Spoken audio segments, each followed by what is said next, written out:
hell with base! Hey parents, Carmine here with your video review of Battlefield 1.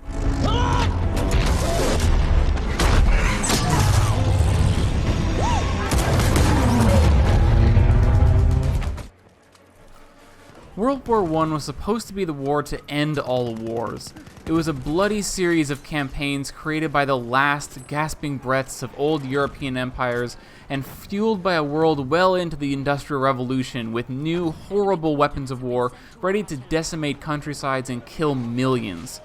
Battlefield 1 straddles a very difficult line. It does an excellent job of giving a respectful, thought-provoking single player that focuses on many different aspects of World War I, while also providing a chaotic, frantic, fun multiplayer packed full of vehicles, weapons, cavalry, and the hallmark destruction the Battlefield franchise is known for.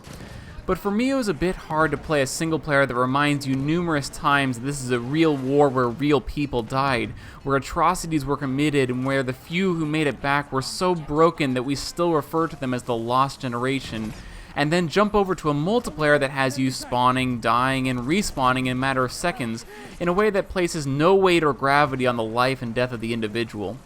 But that aside, both sections of this game are worth playing, and the multiplayer, despite how I make it seem, is a lot of fun.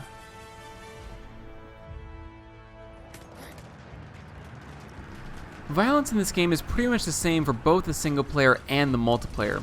Hits from all weapons will result in some blood, but there is never any gore even from explosions. This is further reduced by the amount of vehicular combat in this game, which includes little to no blood at all. The main differences in normal combat between the single player and the multiplayer are that the player kills many more enemies at a much closer distance in the single player. While there were some times when I engaged in close range combat with enemies in the multiplayer, much of that was fast-paced, frantic, and ended quickly, frequently in my death. The single player is much less frantic, and as a result, blood is more easily visible.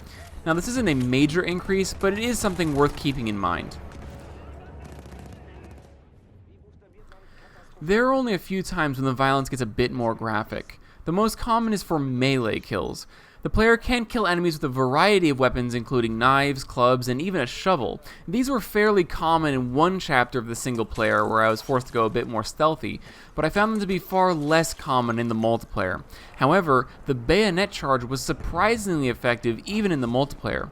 In addition, flamethrowers and incendiary grenades are a factor in numerous sections of the game, but they didn't seem to cause any lasting visual impact on enemies. Beautiful aeroplane, and you're kind of a jackass. I beat you fair and square, goddammit! Stay the hell away from my kite! Oh, you bastard! Language does come up very sparsely in the campaign, but I didn't notice anything in the multiplayer, and the soldiers of each nation speak their native tongue anyway. If anyone swore in Italian, I didn't manage to find it quickly enough in my Italian to English dictionary. Aside from that, the only form of substances comes from the health kits and healing syringes that the medics carry into battle. If you're interested in finding out more about World War I highly recommend the book Catastrophe 1914, Europe Goes to War by Max Hastings. If you're like me and don't have the patience for reading, there's an audiobook version on Audible that you can listen to while you work or play games. It really helps put everything in this game into the proper context. As a result of the violence and lack of other mature content, we gave this game a recommended age of 14 years old. The Patreon poll is still posted, and there is a leader currently on the list. So if you're still in the election spirit, make sure to click on the link in the description and go to my Patreon page to vote in that. Call of Duty Infinite Warfare is up next, and you're going to want to find out what I have to say for it, so look for that and more coming soon.